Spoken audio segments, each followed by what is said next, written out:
What kind of king do you think he'll be? Well, you know what you're getting, because he's been practicing for a bit. The moment that shattered the palace walls wasn't supposed to happen. Behind closed doors at Sandringham, a secret so explosive was revealed that it sent shockwaves through the entire British monarchy. And the person who broke down? None other than the future king himself. What could possibly make Prince William, a man trained since birth to show no emotion, completely lose his composure? The answer lies in a deathbed confession that nobody saw coming. A revelation so powerful it threatens to rewrite everything we thought we knew about the royal succession. And at the center of it all, the most unlikely person imaginable.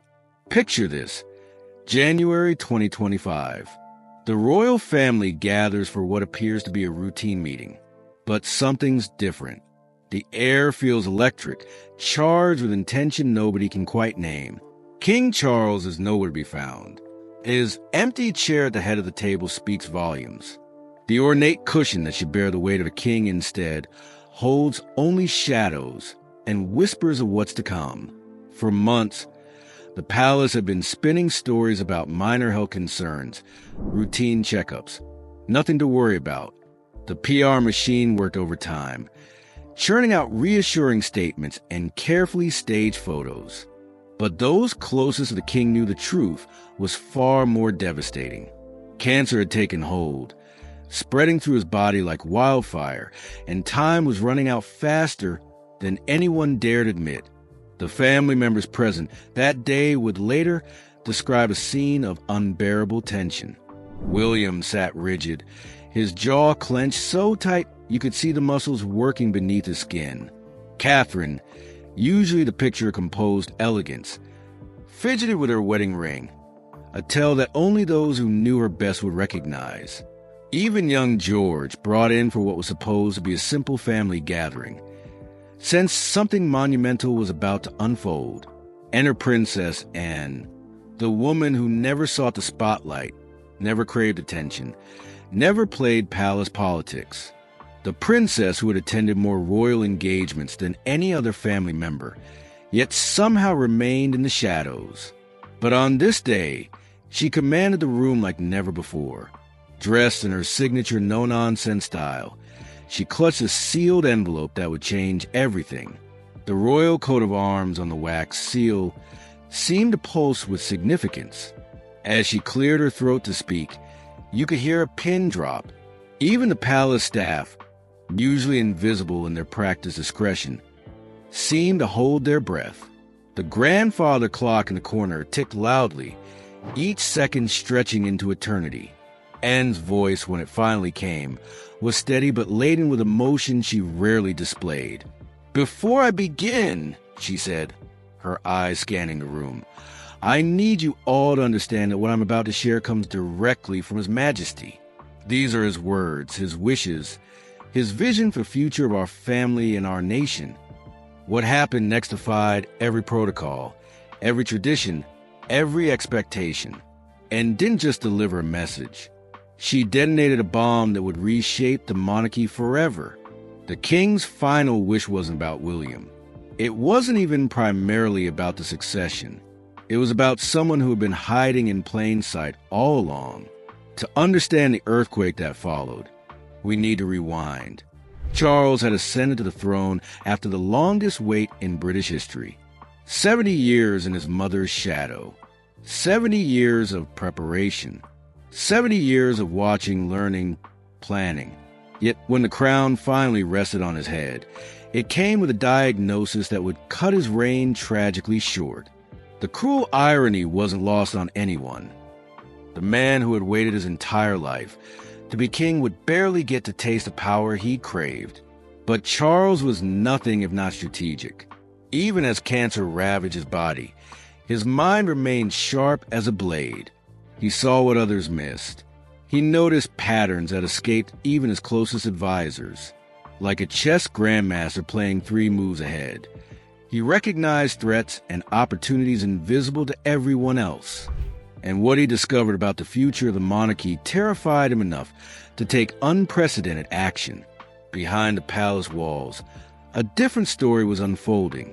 While the public saw carefully orchestrated appearances and reassuring statements, the reality was far more dramatic. Charles was fading fast. His appearances grew shorter, his speeches more strained. The vibrant man who had finally claimed his destiny was becoming a ghost of himself. Staff whispered about finding him collapsed in his study, about emergency medical teams arriving under cover darkness, about hushed phone calls to specialists around the world. The transformation was heartbreaking to witness. The king who had once stood tall now seemed to shrink before their eyes. His voice, once commanding and clear, became a whisper.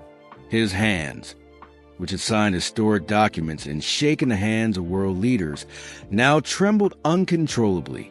And with each passing day, one question loomed larger. What would happen when he was gone? The power vacuum was already creating tension. William, the heir apparent, was stepping up to fill the gaps. He attended state functions, met with prime ministers, represented the crown at international events. But something unexpected was happening. Every time he appeared alongside his wife Catherine, something shifted. The energy in the room changed. The cameras gravitated toward her like moths to a flame. The crowds reached for her with desperate enthusiasm. The headlines featured her. And William? He was becoming a supporting player in his own story. This wasn't supposed to happen. The monarchy had rules, hierarchies, carefully maintained power structures that had survived for centuries. The heir was meant to shine while the spouse supported. It was a dance as old as the institution itself. But Catherine was rewriting the playbook without even trying. Her every gesture, every word, every appearance seemed to resonate with the public in ways that Williams never quite managed. She had that rare quality, the ability to seem both regal and relatable, distant enough to inspire awe but close enough to inspire love. Charles, watching from his sickbed, saw it all. Through pain-clouded eyes, he observed the shifting dynamics with clarity of a man who knows his time is running out. He called for secret reports, had aides compile social media analytics, studied public opinion polls with the intensity of a general planning a campaign. What he found confirmed his suspicions and sparked a plan that would have been unthinkable just years before. The king's observation went deeper than mere popularity. He recognized something in Catherine that reminded him of someone else. Someone who had also married into the family as an outsider. Someone who had also captured hearts with authenticity rather than birthright. Diana. But unlike that tragic figure from the past, Catherine had something different. She had steel beneath the silk. Where Diana had been emotional, Catherine was strategic. Where Diana had fought the system, Catherine had learned to work within it while subtly transforming it from the inside. Charles had watched Catherine navigate crisis after crisis with a grace that impressed even him. The phone hacking scandal that could have destroyed her, she emerged stronger. The constant comparisons to Diana that could have crushed her, she carved her own path. The health scares, the family dramas, the relentless scrutiny. She faced them all with composure that spoke of inner strength few possessed. And revelation that day at Sandringham wasn't just about succession. It was about survival. Charles had seen the writing on the wall. The monarchy needed more than tradition to survive the 21st century. It needed someone who could bridge the gap between ancient institution and modern world. Someone who understood both the weight of history and the demands of the future.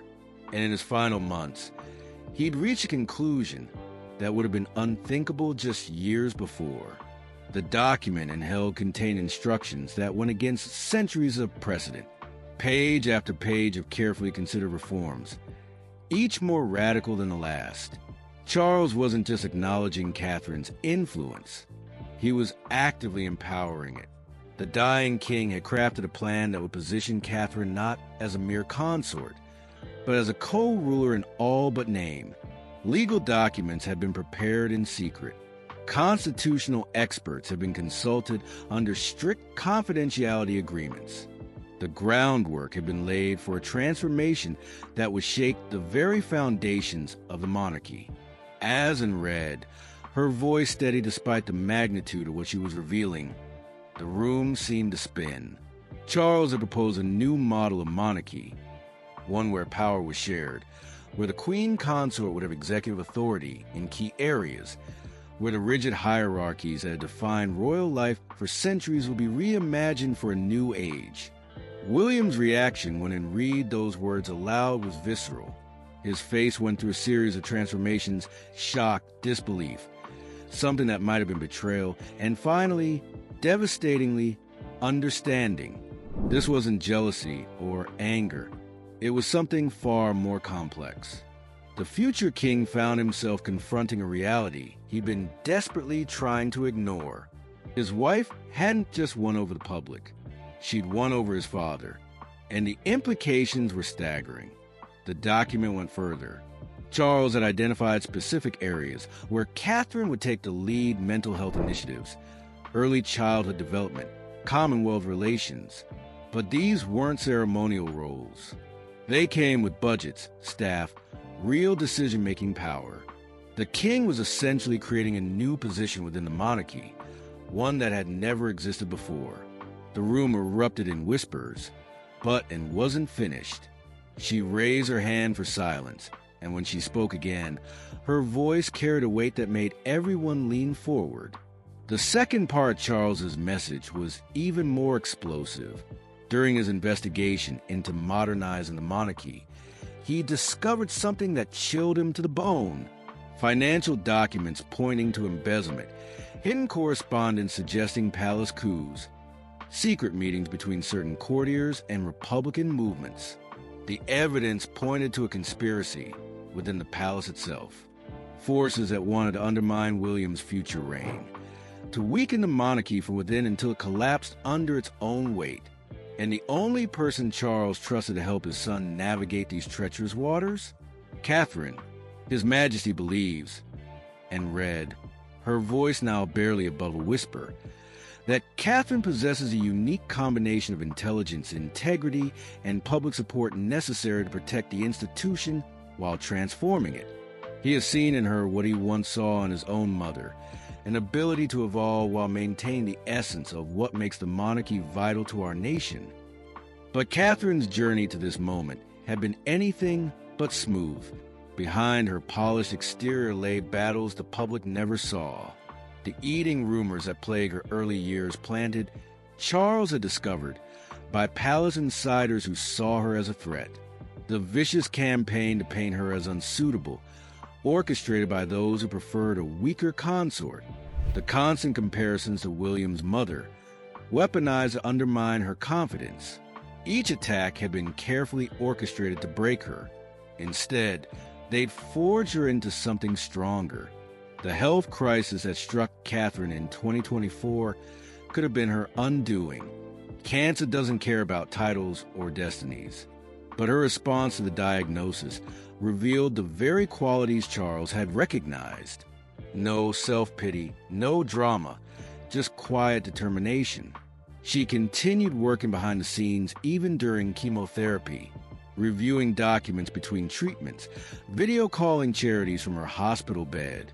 Her children never saw her cry, though the pain was excruciating. William would find her in the bathroom at 3 a.m., silently battling nausea, only to appear at breakfast perfectly composed, helping Charlotte with her homework. What the public didn't know was that during those long months of treatment, Catherine had been preparing, not just for recovery, but for something bigger. Secret meetings with constitutional lawyers conducted via encrypted video calls, communications with Commonwealth leaders hidden in the guise of get-well messages, building alliances that would prove crucial in the power struggle to come. Charles had given her a roadmap, but she was drawing her own route. The tension between William and Catherine became impossible to hide. Public appearances grew strained. Their body language spoke volumes to those who knew how to read it. The way they stood slightly apart at galas, the forced smiles that didn't reach their eyes, the careful choreography of their interactions. The fairy tale was cracking, but not in the way anyone expected. This wasn't about love or loyalty. This was about power, destiny, and the future of an institution that had ruled for over 1,000 years. Palace insiders began choosing sides. Team William represented tradition, established order, the way things had always been done. They were the old guard, the ones who believed in pressing above all else. Team Catherine embodied change, modernization, a monarchy that could survive and thrive in a new era. They were younger, hungrier, more attuned to the shifting tides of public opinion. The battle lines were drawn, and the stakes couldn't be higher. Anne's role in all this was pivotal. The princess who had spent her life avoiding drama found herself at the center of the biggest royal crisis in decades. But she had her own reasons for supporting Charles's plan. She'd watched the monarchy nearly crumble before. She'd seen what happened when they failed to adapt. The abdication crisis, Diana years, the Andrew scandal. Each time, the institution had survived by the narrowest of margins, and she recognized in Catherine something the institution desperately needed, the ability to evolve without losing its essence. I've served this family for over 5 decades, and would later confide to a trusted friend. I've seen us at our best and worst. Catherine represents our best chance at a future where we're not just surviving, but thriving. The public, sensing something momentous, began taking sides without fully understanding what was at stake. Social media exploded with theories, accusations, and passionate defenses. Hashtag Team Catherine and hashtag Team William trended globally. News outlets scrambled for insider information. The palace's usually airtight PR machine began showing cracks. Leaked emails, overheard conversations, suspicious staff departures, all pointed to an institution in crisis. Then came the leaked document. How it escaped the palace remains a mystery, but its content sent shockwaves around the world. Charles hadn't just recommended a new role for Catherine. He'd outlined a complete restructuring of the monarchy, shared power, modernized succession laws, and most controversially, a mechanism for the public to have a say in royal appointments. It was revolution disguised as evolution. The leaked pages revealed Charles's thinking in his own handwriting, made shaky by illness but still unmistakably his. The monarchy must be of the people, not simply above them, he'd written. Catherine understands this in a way that gives me hope for our future. William's public response was measured, diplomatic. A carefully crafted statement about respecting his father's wishes while maintaining tradition.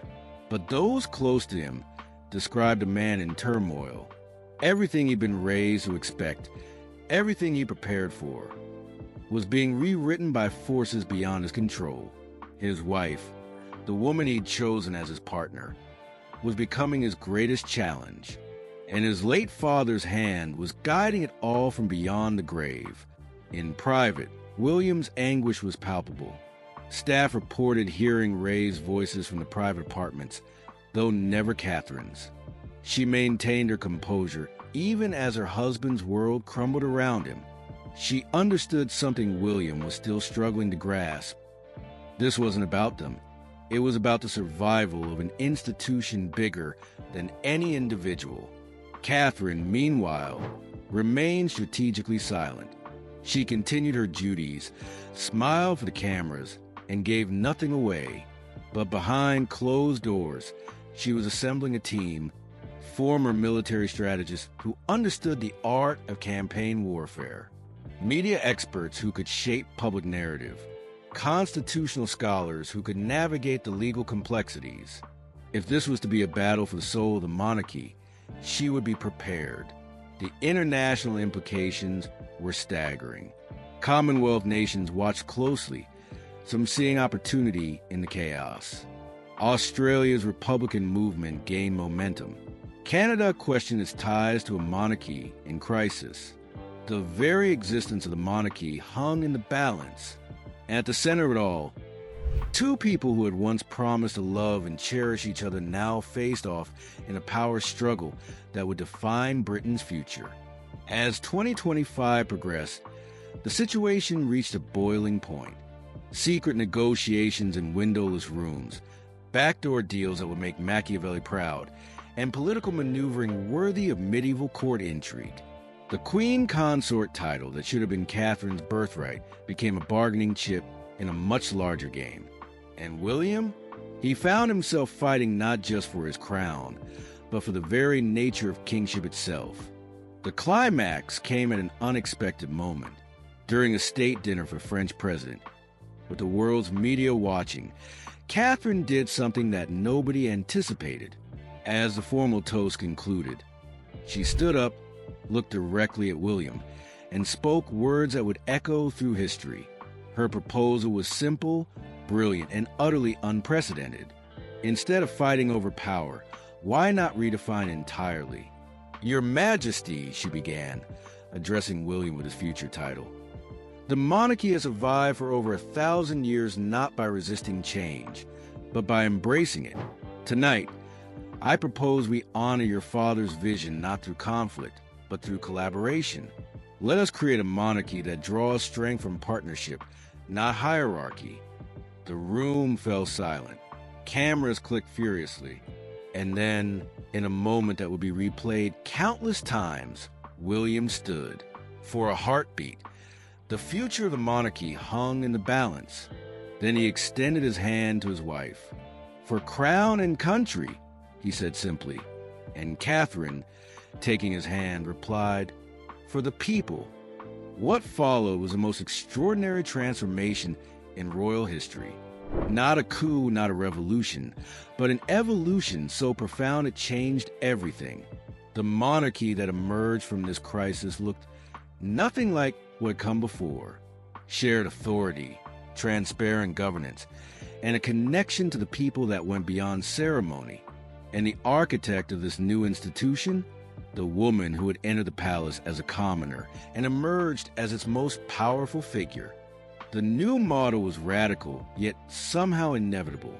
Joint speeches, shared patronages, and a partnership that elevated both William and Catherine. The public, rather than choosing sides, embraced this new vision of monarchy. Approval ratings soared. The Commonwealth, rather than fragmenting, found new purpose in this modernized institution. But questions remain. Was this Charles's plan all along? Did he orchestrate this transformation from his deathbed, using Catherine as his instrument of change? Or did Catherine exceed even his wildest expectations, taking his initial vision and transforming it into something far more radical? The truth may never fully emerge from behind palace walls, but one thing is certain: the monarchy will never be the same. As this unprecedented drama continues to unfold, one thing becomes crystal clear. We're not just witnessing history. We're watching the birth of a new era. And Catherine, she's not just part of that history. She's writing it with her own hand, proving that sometimes the most powerful revolutions happen not with violence, but with vision. The commoner who became a princess, the princess who became a queen, and now, something entirely new, a monarch for a modern world, sharing power and shaping the future alongside her king. The dying king's wish had been granted in ways he could never have imagined. And the monarchy, it hasn't just survived. It's been reborn.